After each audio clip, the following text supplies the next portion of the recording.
Radio Universidad, FM 90.1. FM 90.1. Administrada por la Facultad de Ciencias Sociales de la UNICEN. Radio Universidad. Transmite desde el campus universitario de Olavarría, ubicado en Avenida del Valle 5737. Autorización otorgada por decreto 783/89.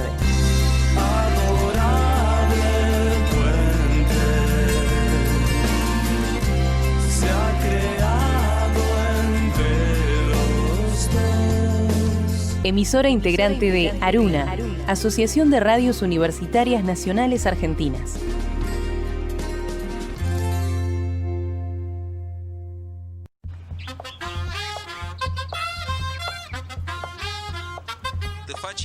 En este suelo habitan las estrellas. En este cielo canta el agua de la imaginación. Más allá de las nubes que surgen de estas aguas y estos suelos, nos sueñan los antepasados. Su espíritu, dicen, es la luna llena. El silencio, su corazón que late. Tú nos dices que debemos sentarnos, pero las ideas solo pueden levantarnos, caminar, recorrer. Marimari Compuché, Marimari Compuwenui, Marimari Lamien, Capeñí. Esta es la 8ª temporada acá en Ancahuenú, por el aire. El programa de la comunidad mapuche de aquí de Olavarría, la comunidad mapuche Piliamanqué. Mi nombre es Darío Puñalef y ya saludo, sí, a mi Lamien aquí, y también a mi Peñi Guillermo Aramburu. Mari, ¿cómo están? Por Lamien. Acá estamos llegando al final de un nuevo ciclo de Ancahuenú por el aire, en la 90.1. ¿Cómo estás, Guille, Mari? Y Mari Peñi, aquí estamos, Mari Compuché, a toda la audiencia, sí, acercándonos al final ya de Ancahuenú, por lo menos por este año, así que en este vuelo de cóndor ya rasante prácticamente. Sí, un año muy particular, con lo que es sabido sobre la pandemia, ¿no?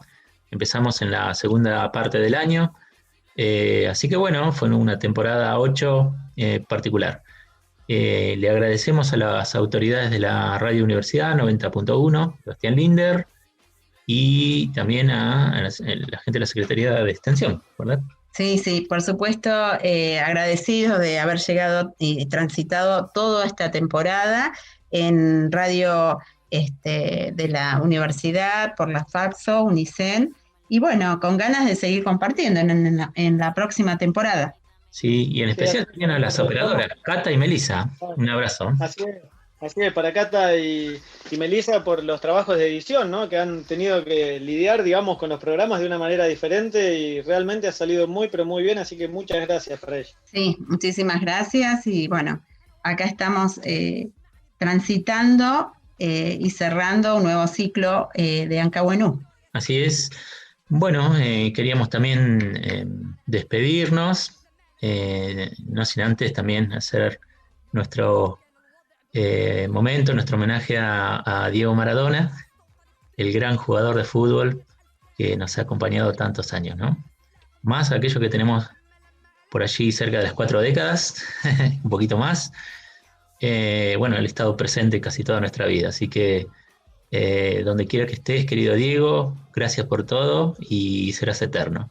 Sí, un poco recordarlo en un ámbito,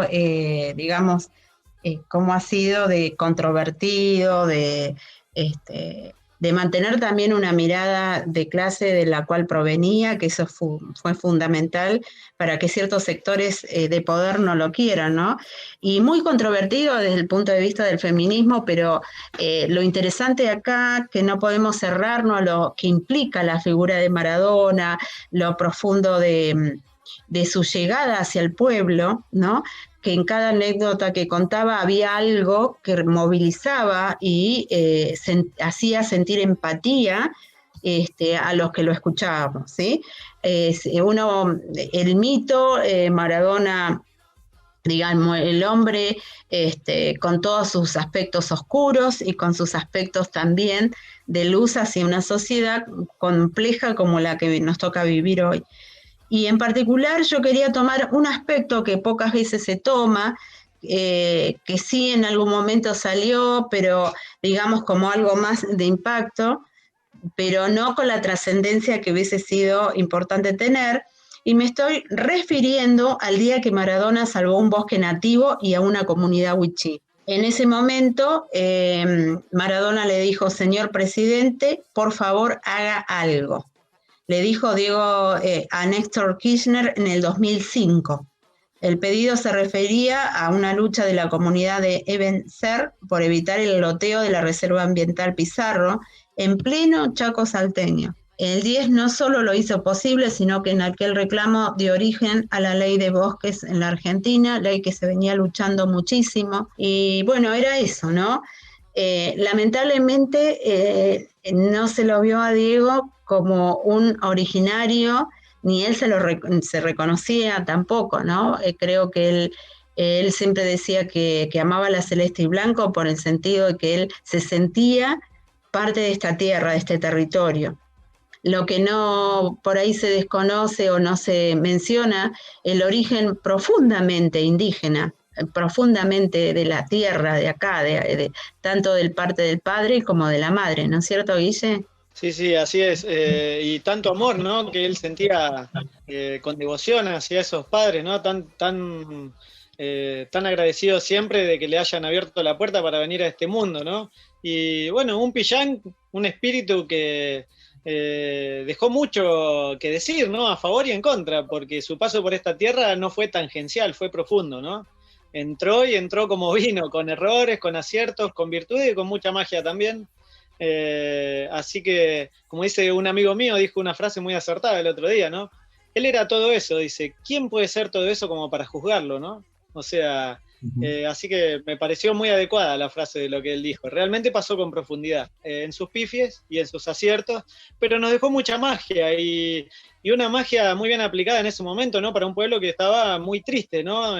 Luego de un periodo de dictadura muy, muy fuerte y tantos dolores, ¿no? Y tanta separatividad y un montón de cuestiones, por ahí en ciertos momentos que pudo sentir la unidad, ¿no? Sentir alegría y bueno, también ver que era posible que gente de tan abajo llegara al fútbol y después que fuera reconocido a nivel mundialmente y después también habérsele plantado de igual a igual a gente con mucho poder, ¿no? Como era la gente de la FIFA, de la AFA, ¿no?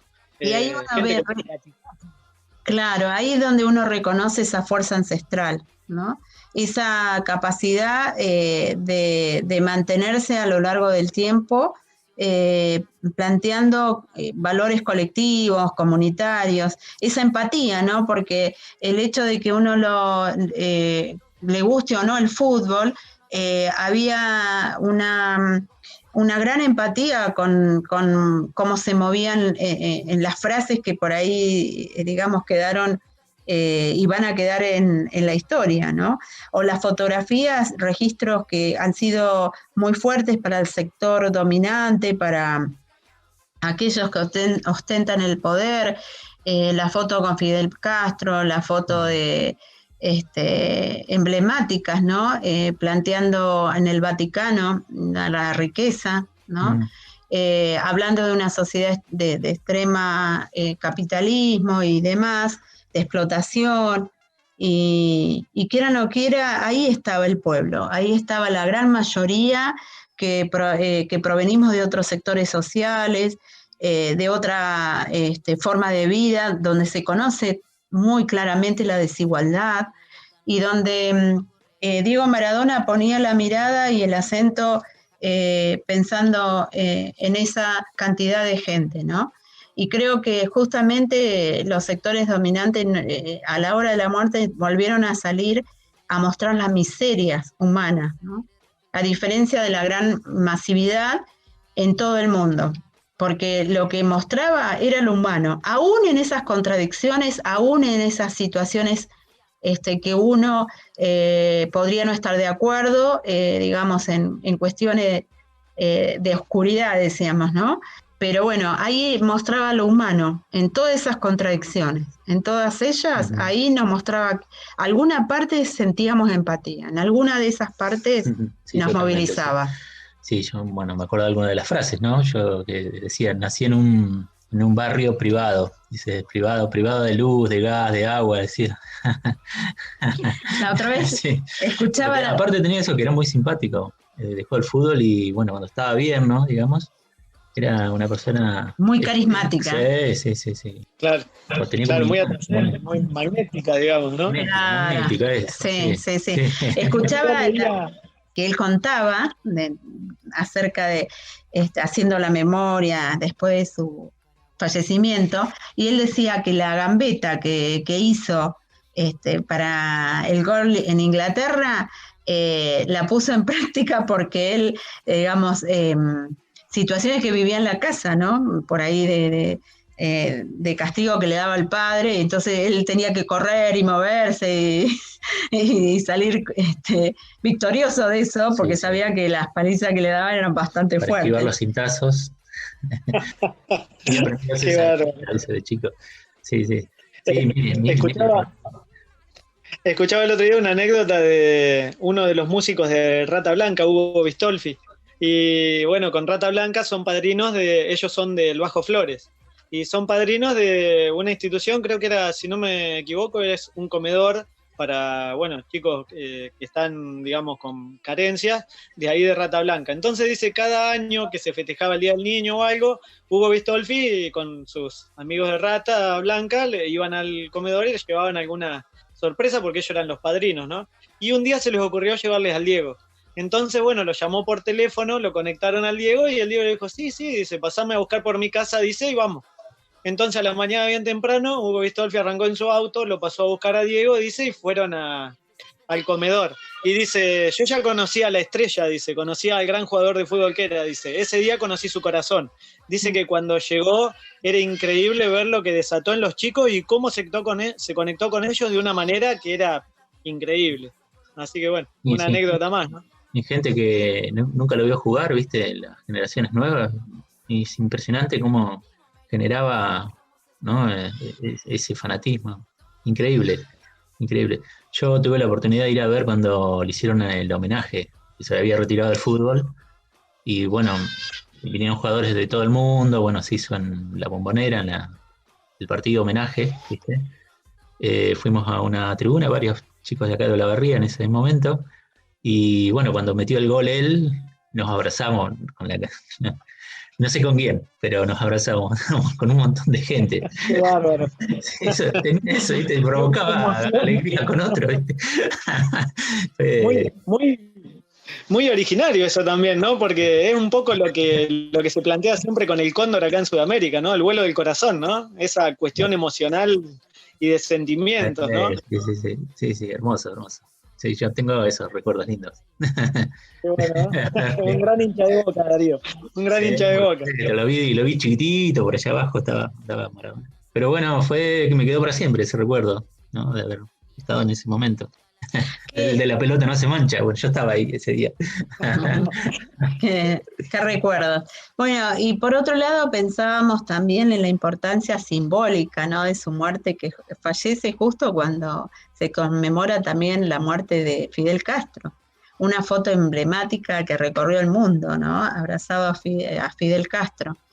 Y para nosotros también va a ser muy fuerte porque lo mencionábamos en otros programas de radio, ¿no?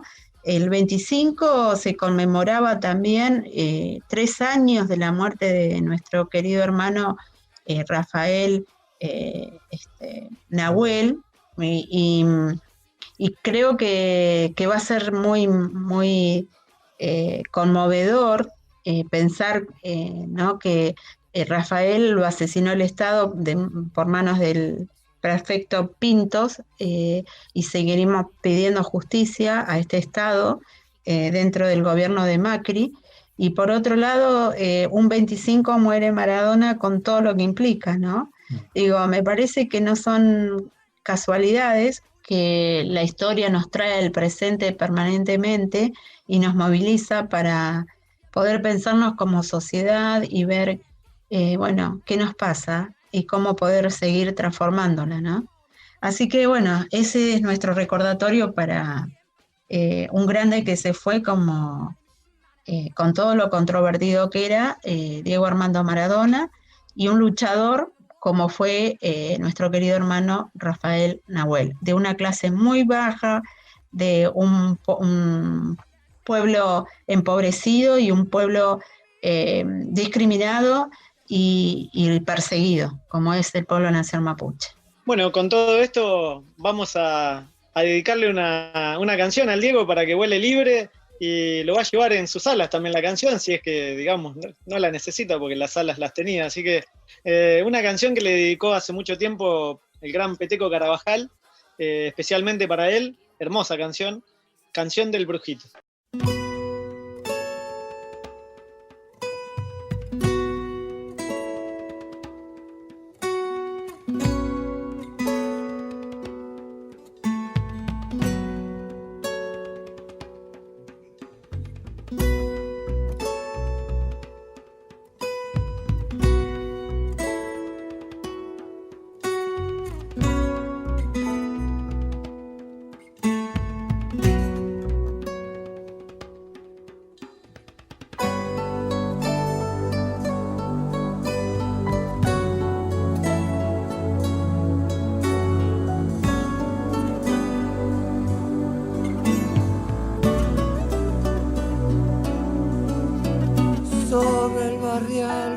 La luna, dos grillos dieron la señal y al corazón un niño llegó la gracia. Por una endija del cartón, como un silbido helado entró un brujo que aparece de vez en cuando. Le dijo al niño, tu sueño tiene una estrella. Toma este campo libre y esta pelota de media. Vamos que están los duendes dispuestos para jugar. Antes que cante el gallo partiendo la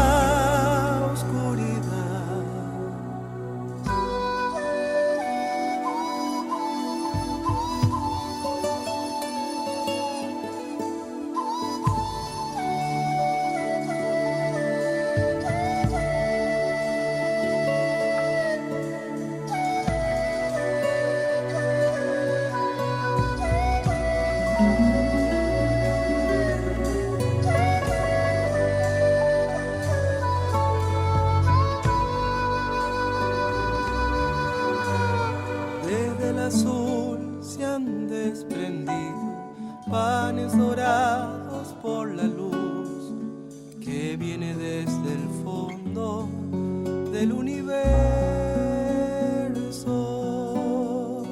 Genios del hambre y la esperanza vuelan junto a tu corazón. No los olvides nunca, juega por ellos.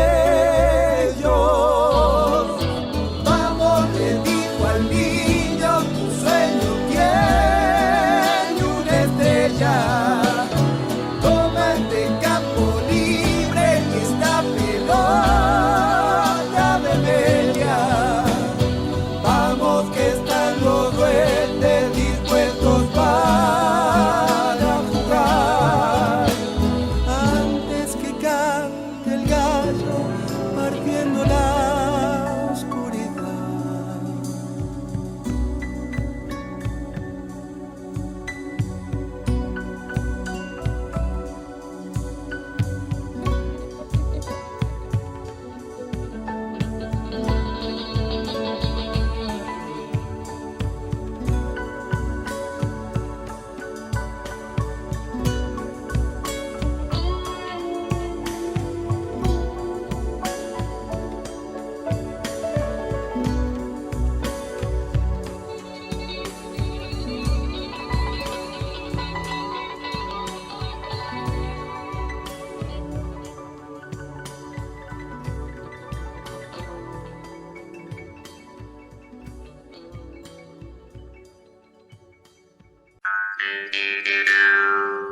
Acá, bueno.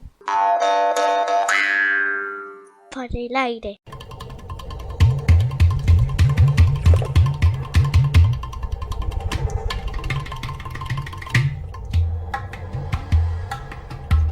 Hoy entrevistamos a...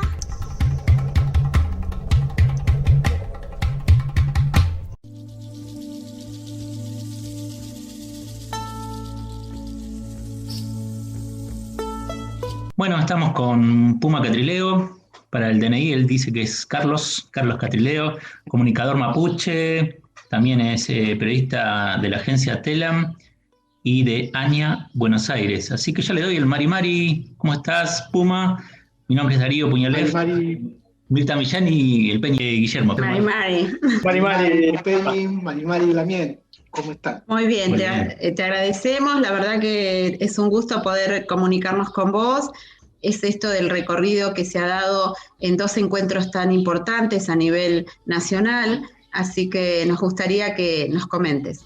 Bueno, en principio también Mari Mari a la audiencia que está escuchando y está viendo esto. La historia del encuentro surgió allá por el 2018, en plena época neoliberal en Argentina. Nosotros con varios hermanos veníamos encontrándonos en distintos lugares, sobre todo en la calle, lugares de lucha.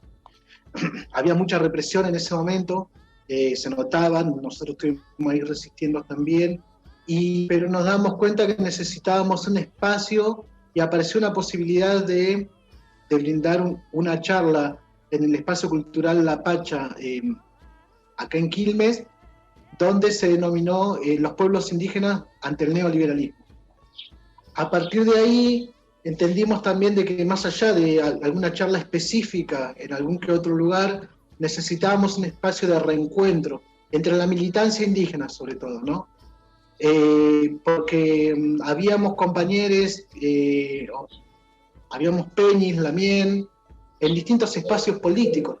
O sea, porque si hay algo que tenemos también, que la militancia indígena no siempre es aislada de los movimientos sociales o los movimientos políticos, porque somos parte del pueblo.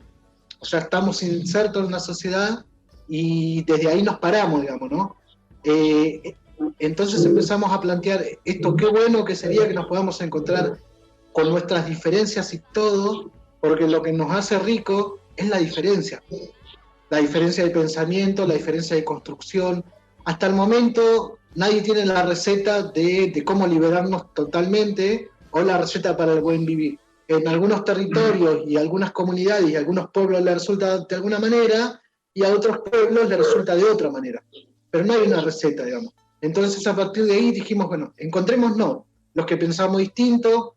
O sea, yo vengo del palo de los que piensan que nosotros tenemos que modificar la estructura del Estado. O sea, tenemos que lograr un Estado plurinacional, pero un Estado plurinacional con participación efectiva de la militancia indígena, o sea, direccionando recursos, gestionando los recursos, llevando adelante políticas públicas, o sea, pensando políticas públicas, porque si no lo que pasa muchas veces, hay compañeras y compañeros con muy buena onda, pero cuando piensan la política pública la piensan desde Buenos Aires, desde acá, desde Capital. Y a veces construyen algún plan de vivienda y lo piensan tanto para la Patagonia como para los Huichí de Salta, como los Vía Guaraní de Misiones, y la verdad que no es lo mismo, digamos. O cuando piensan la cuestión de los cultivos, lo piensan como si fuesen todos los territorios iguales, o como si todos los pueblos tuviéramos la misma idiosincrasia. Y este encuentro tiene que ver con eso, con el reencontrarnos, con el vernos, con el compartir, y además también entender que un pueblo indígena no se va a salvar solo. Ni siquiera toda la población indígena nos vamos a salvar sola. Necesitamos también de la articulación con otros sectores de la sociedad argentina, porque también hay que entender que al ser despojados de nuestros territorios, de nuestra cultura, de nuestra espiritualidad, de nuestra cosmovisión, hemos perdido, digamos. Y entonces estamos en proceso de recuperación. No solamente recuperación identitaria, sino en recuperación y reafirmación territorial. O sea, porque después para ir a ver, para chusmear, a ver qué onda, hay un montón de gente. y lamentablemente en muchos encuentros indígenas se llena de gente que quiere ir a ver qué onda. Nosotros necesitamos encontrarnos la militancia. Claro, cuando hablas de militancia, ¿a qué militancia te referís? A la militancia de los pueblos indígenas, a esa militancia, pero a la militancia política también. A ver, yo que en el último tiempo, en el último año, cuando murió Néstor, yo me sumé al palo más kirchnerista, digamos, ¿no? O sea, porque entendí que Cristina quedaba sola y la oligarquía se relamía de que había muerto Néstor. Entonces yo en ese momento sentí como de que me tenía que parar de algún lado. O sea, que no podía pasar indiferente a lo que estaba sucediendo. Y entonces dije, o me paro del lado de la oligarquía en contra del peronismo, en este caso el kirchnerismo, o me paro del lado del kirchnerismo en el cual veníamos consiguiendo conquistas de derechos, ¿no? Entonces dije, si avanza la oligarquía, todo lo que hemos conquistado hasta este momento está en riesgo de que lo perdamos.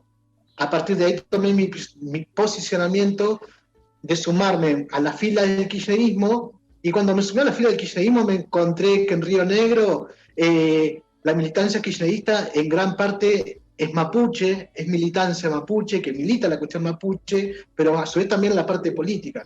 Me encontré también con compañeros y Peñi y Lamien de otros partidos políticos, ¿no? Y yo decía, si tenemos tanta militancia mapuche, o sea, ¿por qué no podemos transformar a los mismos movimientos políticos en los cuales estamos insertos? No alcanza solamente con el campo nacional y popular, tenemos que ser plurinacional y popular. Y a partir de ahí es que surgen las ideas estas de los encuentros. Claro, yo creo que hay un contexto bastante complejo de años que se viene dando digamos, el compromiso integral que tenemos como ser mapuche, los que nos entendemos desde ese lugar, priorizamos, digamos, esa relación con la Mapu. Y por otro lado pensaba, ¿qué opinión tenés vos en cuanto a las políticas de Estado desde el kirchnerismo, de lo más progresivo, en relación a la explotación de la minería y los agrotóxicos, agroquímicos? Digamos que hay políticas reivindicatorias en este sentido, porque Fernández hace poquito, el presidente planteó en el sur, digamos, lo está sosteniendo mucho a Arcioni, que es uno de los digamos, políticos claves para la expansión minera. Sí, en principio creo que tiene que ver con el despojo de los territorios, en principio. Esto no arranca ahora, esto arrancó en el 1870 y monedita, ¿no? 1879. Cuando se nos despoja de los territorios, lo que hay es una avanzada, ¿no? de la corona británica, la oligarquía y todo eso, y lo que llevó después es que el 70-80% de la población mapuche vivamos en la urbanidad. Entonces es difícil sostener a veces la lucha territorial cuando ya estamos insertos en la urbanidad y las familias o nuestra familia ya dejan de reivindicarse mapuche y se reivindican laburantes, albañiles, se reivindican carpinteros, se reivindican de la clase trabajadora. Y por otro lado, lo que yo me di cuenta hablando con mi mamá y con mi papá cuando lo encontré y lo conocí, o sea que eran muy peronchas, muy peronchos, muy peronistas, ¿no? Y yo no tenía nada que ver con el peronismo, yo siempre fui como más anarco, más de izquierda. La cuestión fue que en el 2009, cuando empiezo a recorrer el territorio de la provincia de Chubut, a visitar las comunidades, me encontraba en las comunidades con una foto del gobernador radical de Chubut o con el peronista de Chubut, y yo decía, qué loco y qué raro. A su vez también en eso vi que había mucha falta de agua, de recursos, para que tengan una buena vida en el territorio. Lo mismo pasó en la zona de Neuquén. A su vez también me fui encontrando con gente de comunidades mapuche, que en un principio estaba de acuerdo con la minería, y había otra gente que no, porque ya no se pensaba tanto en la cuestión de salud, sino que en lo que se pensaba en la cuestión económica. Y ahí fui entendiendo algunas cuestiones. Lo que me parece después también muy la complejidad del tema, analizar esta cuestión de cómo es la deuda externa mundial, digamos. El neoliberalismo avanza en todo el mundo. Los estados, por lo general, quedan de rehenes de los préstamos que se dan a nivel internacional. cuando el Fondo Monetario viene a poner condiciones para lo que es el pago de la deuda externa, en lo que avanzan principalmente son sobre las cuestiones territoriales.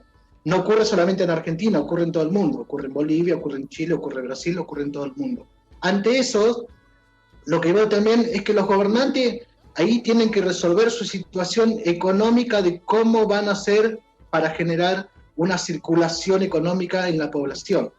Entonces, he visto que una de las soluciones que encontraron en su momento, en el 90 y en los 2000 y todo eso, ha sido la minería, digamos. Lamentablemente la minería es algo catastrófico, o sea, yo no estoy muy de acuerdo con la minería, digo, no estoy muy de acuerdo porque también es una contradicción. O sea, porque después por otro lado utilizamos la computadora, los celulares, los autos, el petróleo, o sea, son cosas que uno dice que no lo quiere, pero a su vez te ayuda también a moverte y a manejarte en este mundo en el cual nos encontramos.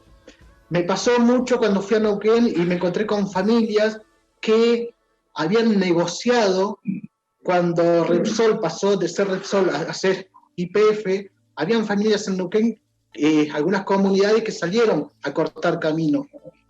Pero lo que pedían no era que se vayan las mineras o la petrolera, lo que pedían era una nueva negociación sobre lo que les correspondía por estar en el territorio. Eso también me pasó, digo. Y en este tiempo entiendo que los intereses internacionales van a seguir intentando permanentemente la explotación minera, porque es lo que más ganancia le deja. Y me parece que este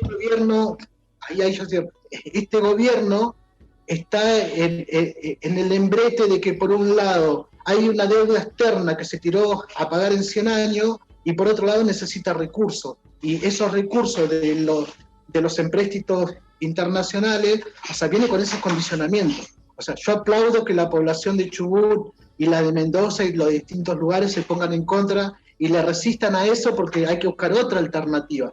Pero también entiendo, si me paro desde el lado del gobernante, ¿qué haría yo como gobernante, no? O sea, también entiendo, digo, porque después es compleja la situación, digo, no es tan fácil decir es blanco o negro, sino que hay que ver las dinámicas. Digamos que es cierto, ¿no? Todo esto que venía hablando ahora Mirta, por ejemplo, y bueno, y el Puma también, que se requiere un replanteo de la forma de pensar del ser humano a nivel global hoy en día ya, ¿no? Porque el entrelazado, digamos, de este telar mundial y de cómo está funcionando la economía es lo que está muerto, digamos, es lo que no funciona. Y de esa manera también repensar todo, ¿no? Las costumbres y los usos que le damos a un montón de productos, porque no solamente lo tecnológico, sino también, por ejemplo, las cremas, ¿no? Cantidad de cremas y todo eso son también derivados del petróleo, ¿no?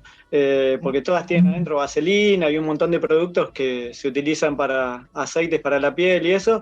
Yo, por ejemplo, no estaba ni enterado, ¿no? Que eran derivados más finos del petróleo.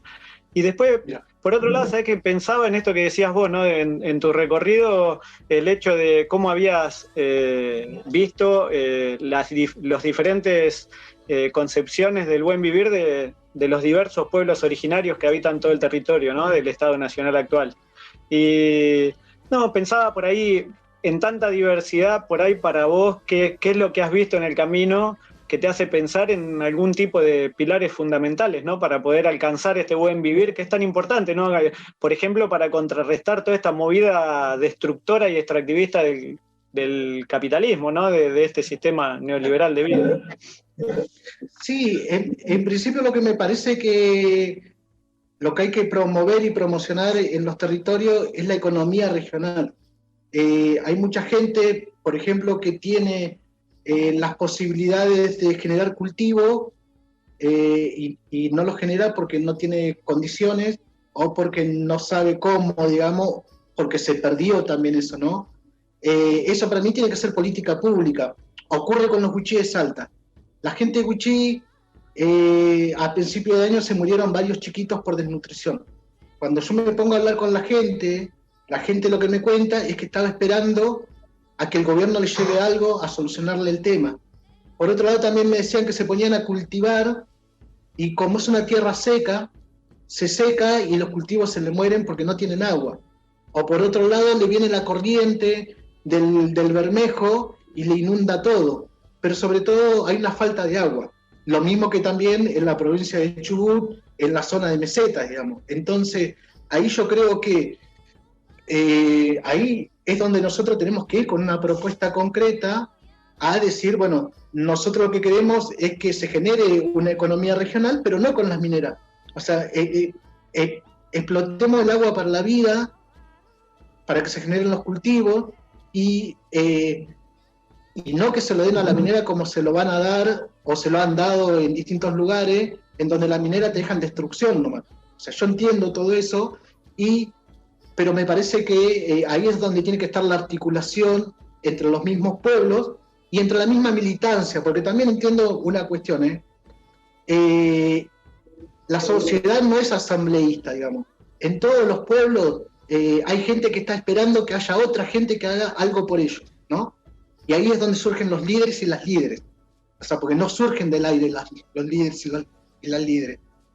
Lo elige la gente y la elige la gente. Y entonces, a partir de ahí, es que esas cabezas pensantes, o sea, porque son cabezas pensantes que piensan más allá de su propio ser, o sea, empiezan a pensar en colectivo, a ver cómo le buscamos la vuelta para promover y proponer alternativas económicas a esta sociedad.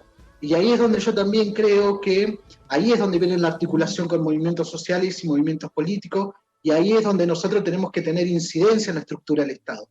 Porque si no, habrá gente que no quiere nada con el Estado y lo comprendo, O sea, habrá gente que quiere autonomía total y lo comprendo, pero no toda la gente está pensando en la autonomía total. Hay mucha gente que está pensando en que el Estado le brinde educación, salud, alimentación, seguridad. O sea, todo eso también lo piensa la gente.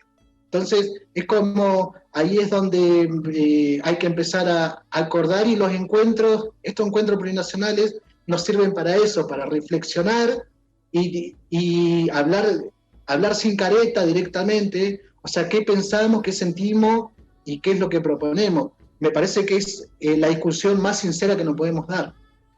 Sí, yo creo, mira, yo disiento mucho con el tema de los líderes, entendiendo la lógica desde una ancestralidad que tiene que ver con la reconstrucción del ser. Y me parece que justamente la cultura occidental ha fomentado a lo largo de la historia esto de los líderes. Y yo el otro día le decía a una de las hermanas, me parece que lo que nos sucede y nos sucedió, a diferencia, digamos, el pueblo mapuche todavía tiene en la piel, y tenemos todavía a flor de piel lo que ha sido tres generaciones para atrás con el despojo, e inclusive en algunos casos ahora en la actualidad, ¿no? El tema de luchar para que no lo desaloje.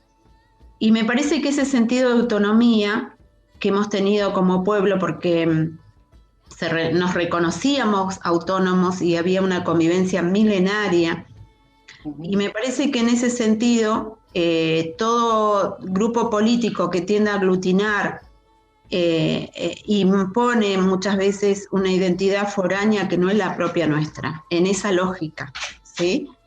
Yo creo que como pueblo somos, como seres integrales, tenemos una parte, un potencial político muy fuerte, y eso es lo que nos hace visible. Mirá, yo opino que líderes hubieron siempre.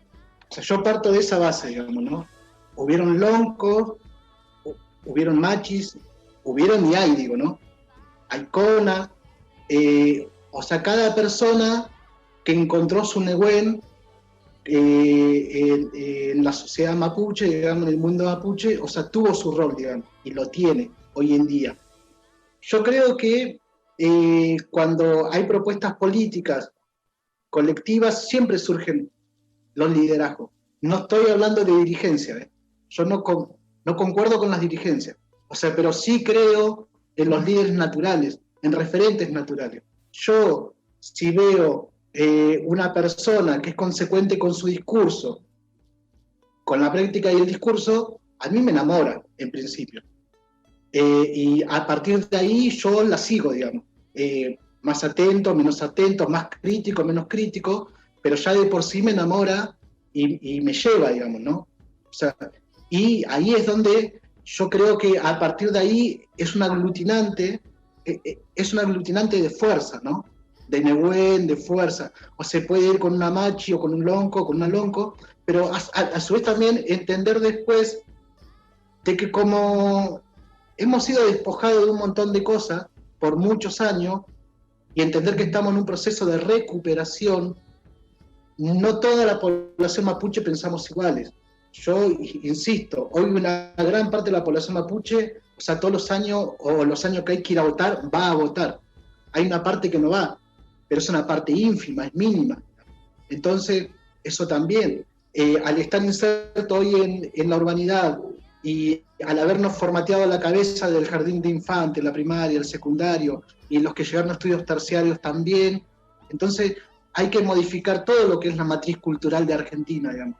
Es una batalla cultural que no va a llevar tiempo, pero me parece que nosotros estamos plantando la semilla de eso, ¿no? Entonces ahí es donde yo hablo con respecto a líderes, no hablo de dirigentes, que es otra cuestión con la que yo siempre voy...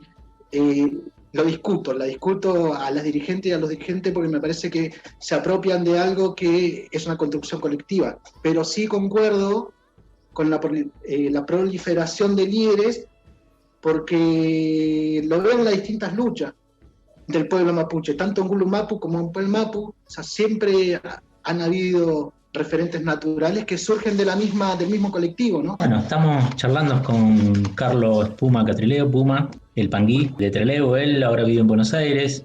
Vamos a hacer un corte y le vamos a pedir a Puma que nos presente un tema o nos diga qué canción le gustaría escuchar. Un mar de fueguitos de La Chancha Muda.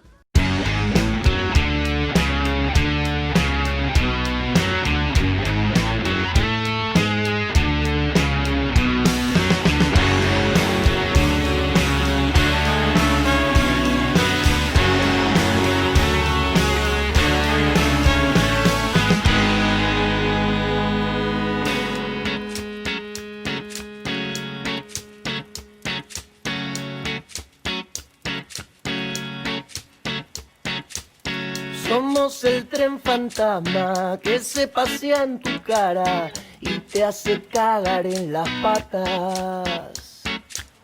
La furia intransigente, a la victoria siempre, la rebelión insurgente.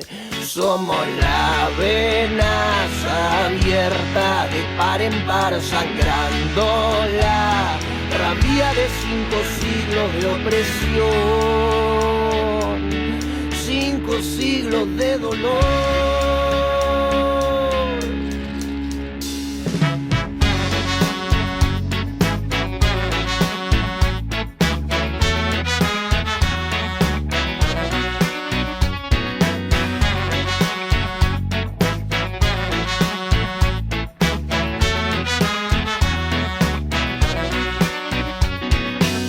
Somos bichos paganos, latinoamericanos, la fermentación del tirano.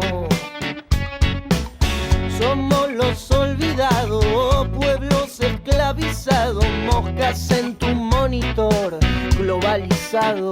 Somos pura cicatriz que fortalece, somos la lucha que crece en tu nariz. Somos la fuerza, la unidad, la libertad, el forúnculo del poder, el pueblo de pie, la satisfacción de combatir, de resistir la letra cambiada para usted, señor, que no entiende mi canción. Somos la revolución.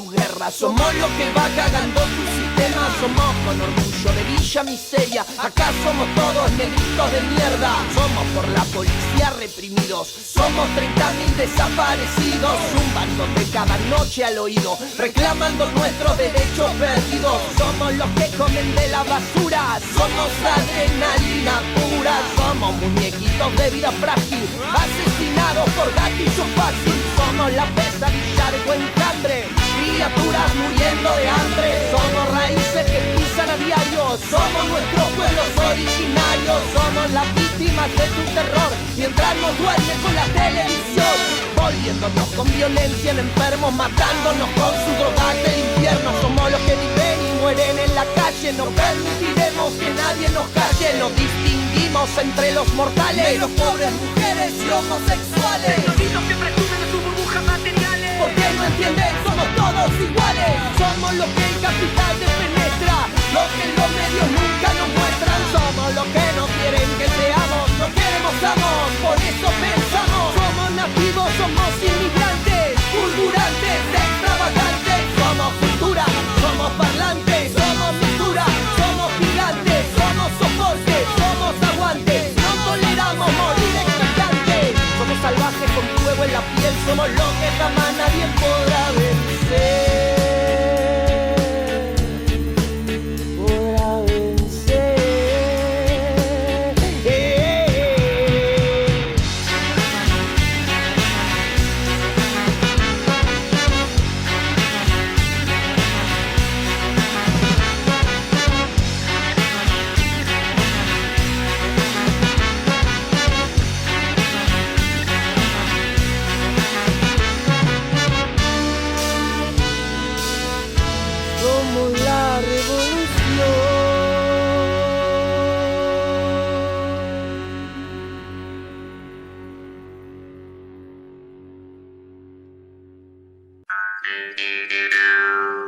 Acá, bueno,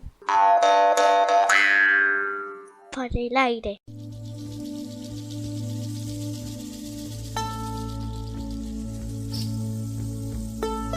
Bueno, continuamos la charla con Carlos Puma Catrileo, comunicador mapuche de la agencia TELAM y de ANIA Buenos Aires. Te quería preguntar, hablando de líderes, ¿no? Que veníamos en el otro bloque charlando, luego del fallecimiento de Maradona. ¿Cómo te cayó la noticia? ¿Eras maradoniano? ¿Te gusta el fútbol? Me aburre el fútbol, digamos, no miro fútbol, excepto en los mundiales cuando jugaba el Diego. Porque para mí es uno de los personajes que yo me encariñé y me enamoré por su origen humilde, ¿no? Y su papá guaraní o de algún pueblo indígena que venía. Y cuando empecé a ver, no solamente en Maradona, sino también en Monzón, uno que venía del pueblo Com, y en mucha gente, digamos, que tiene sangre indígena o origen indígena, y decía, uy, mirá qué loco cómo es la historia. O sea, cómo la cuestión indígena se termina licuando dentro de la argentinidad, ¿no? Entonces, en la argentinidad yo también, o sea, veo como una disputa, o la argentinidad de la oligarquía xenófoba, racista, o la argentinidad popular, inclusiva, diversa. Entonces también hay una pelea de la argentinidad.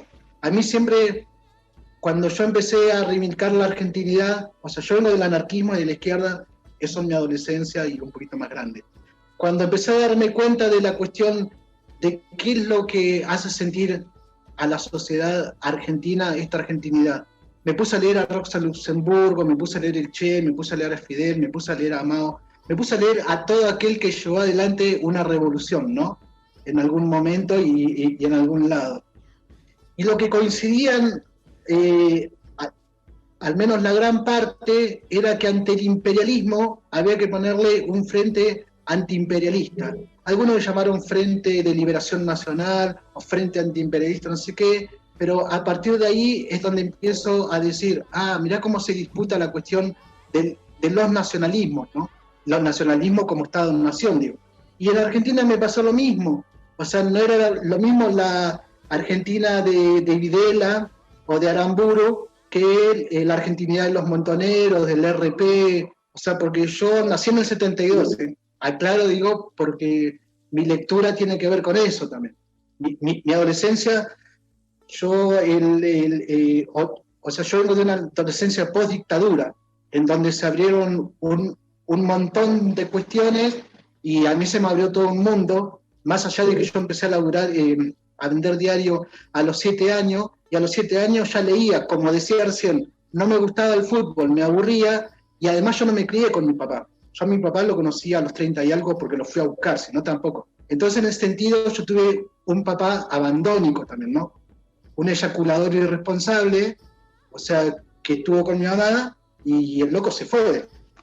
Hasta que yo tomé fuerza y el coraje de decir, yo no espero más de nadie, ni siquiera de mi papá, ahora lo voy a buscar. Y no me importa si tiene hijo, tiene mujer, si tiene guita, no tiene guita. Lo que me importa es decirle, yo estoy acá. Y desde ahí yo también me fui posicionando en la vida. Entonces, yo decía recién, no me gustaba el fútbol. Además no me gustaba porque yo veía en la cancha que iban los nenes con su papá, con su tío, con su abuelo, y yo no tenía quien me lleve. Algún que otro tío, pero llevaban a sus hijos también, entonces la relación era más con los hijos, no tanto conmigo. Yo era como que iba de invitado, y la verdad no me sentía cómodo. Entonces para mí era más fácil encerrarme en la lectura, leer todo lo que podía leer, y encerrarme en el cine. Yo empecé a ir al cine a los 7 años. A los 7 años ya manejaba mi propia plata, digamos. Como yo vendía diario, había arreglado con mi vieja que los domingos mitad para ella, mitad para mí. Y la mitad para mí yo me iba al cine. A los 9 años me empecé a comprar cigarrillos y todo lo que podía hacer, digamos. Lo que se aprende en la calle también, ¿no? O sea, porque como tampoco no tenía mucha guía, y mi mamá laburaba todo el día, laburaba empleada doméstica. Mi padrastro en ese momento era un albañil también que no ganaba mucho. Así que tuvieron a los 4 hijos, pero en un momento a mí también me tocó cuidarlo, me tocó ser el hermano mayor, de laburar, de cuidarlos también, y con mi mamá nos íbamos rotando, y yo tuve esa vida. Entonces también entiendo la cuestión de la lucha contra el patriarcado y la heteronormativa. A mí cuando yo era adolescente había muchos pibes que me trataban de puto. Me decían, sos un puto porque no jugar al fútbol, sos un maricón porque esto, sos esto que aquello, porque yo leía y era como que no entraba en los cánones de los pibes del barrio en ese momento, ¿no? Y así que bueno, en principio andaba las piñas con medio mundo, hasta que después empecé a darme cuenta que hablando con esos pibes también, no empezábamos ya a entender de otra manera, y así que bueno, ahí con Maradona me pasa eso, digamos. Se lo puede cuestionar de distintos lados, pero estos días estuve llorando bastante. Puma Catrileo, Lamien, te agradecemos profundamente la posibilidad de que hayas podido compartir Ancahuenú por la 90.1 Radio Universidad, y seguramente no es la primera charla, seguiremos en alguna otra instancia, ¿verdad, Guille? Sí, así es. Un agradecimiento muy grande por haber podido compartir este espacio y este tiempo también con vos, para, bueno, seguir conociéndonos entre todos, porque, bueno, todos es lo que queremos hacer, un mundo mejor para todos los grupos de interés y sano, ¿no? Así que en eso estamos, ¿no? En la búsqueda del buen vivir y de poder vivirlo de esa manera, que no quede solamente en una utopía. Así que bueno, de mi parte muchísimas gracias, Puma. Por bueno, más reuniones, más encuentros que nos volvemos a ver, así podamos, o en mi caso pueda llegar a decir, ese es mi amigo el Puma. Bueno, yo muchas gracias, Rumén Mañón, muy agradecido con usted por el espacio también que me dan de expresarme, ¿no? Y de poder mostrar o poder amplificar distintas cuestiones que pasan, y además también entendernos de esta manera, que como sujetos políticos somos sujetos humanos ante todo, y que además también luchamos por un buen vivir y por un mundo equitativo. Así que eso, me despido con eso y espero que nos volvamos a encontrar pronto. Buenísimo. Peucalial, Chaltumay. Yo propongo un afafán para despedirnos. Para despedirnos.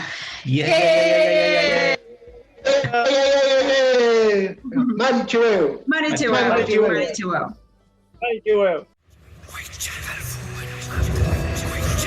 Ancahuenú, por el aire. Un programa producido por la comunidad mapuche Pilián Manqué, Cóndor Sagrado, de la ciudad de Olavarría, por FM 90.1 MHz, Radio Universidad.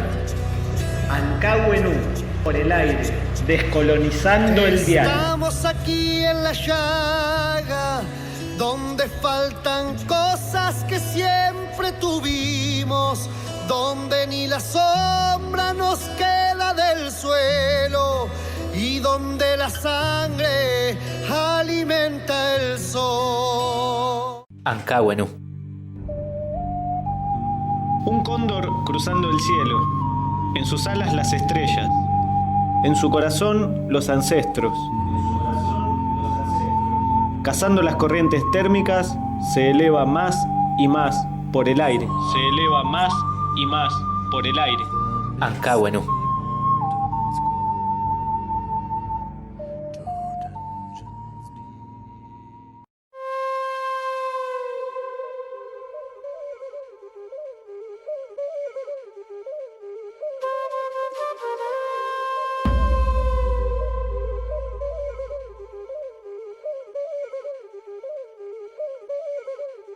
Final del programa del día de hoy y el último de esta temporada, temporada 8 de Ancahuenú 2020. Y primero que nada, también en el programa del día de hoy tuvimos a Puma Catrileo, así que un abrazo para él. Gracias por el momentito que compartió con nosotros. Sí, queremos agradecerle especialmente a Puma Catrileo que se sumó a nuestro programa, Ancahuenú por la 90.1. ¿Cómo le has pasado, Guille? Yo muy bien, ¿vos?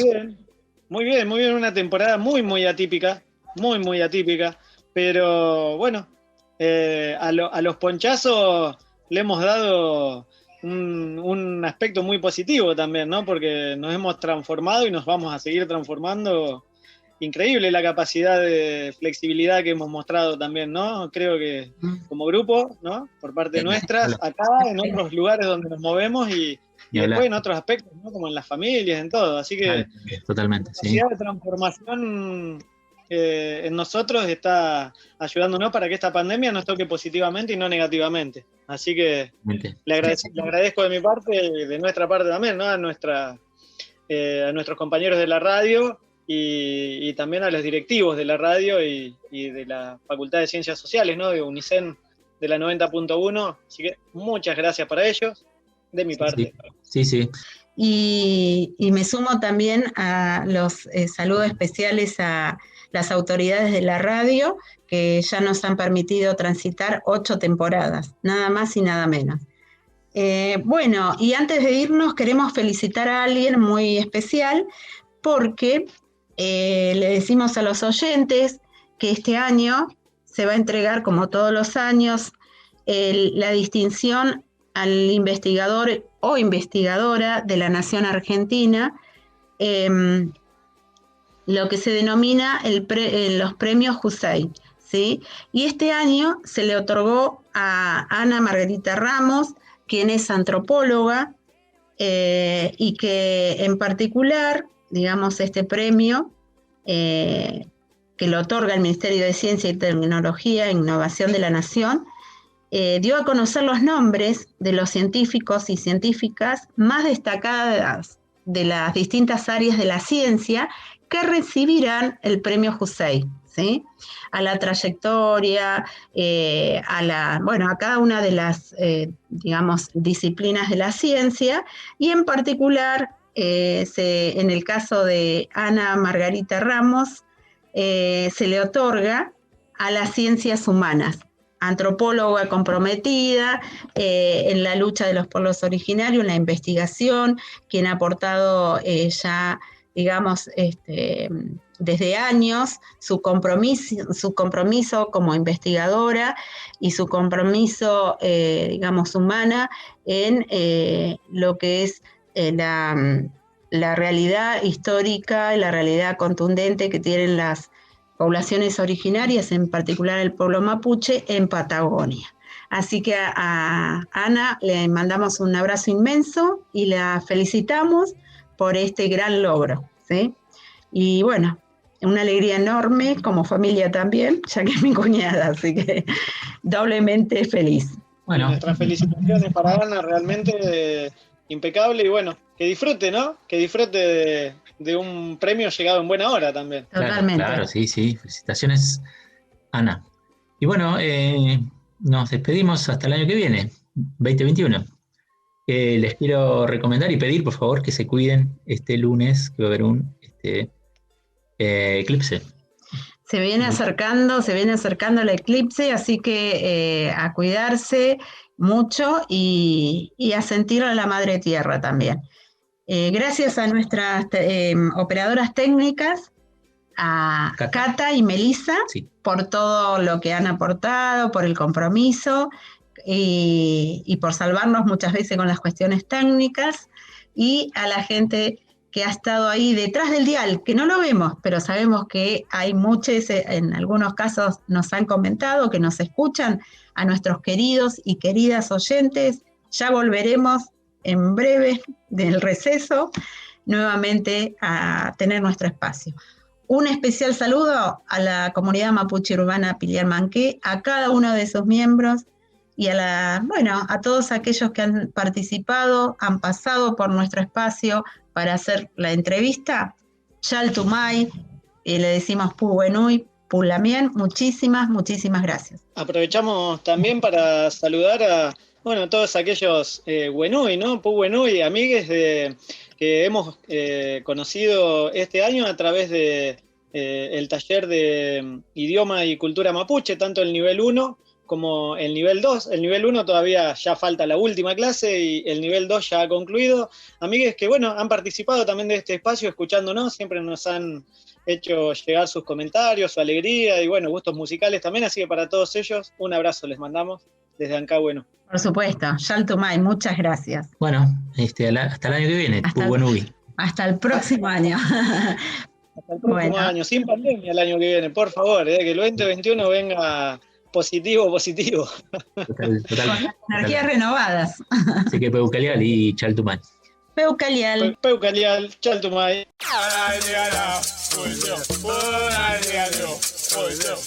Ancahuenú es una idea y realización de la comunidad mapuche urbana Piliar Manqué, Cóndor Sagrado, de la ciudad de Olavarría, Buenos Aires.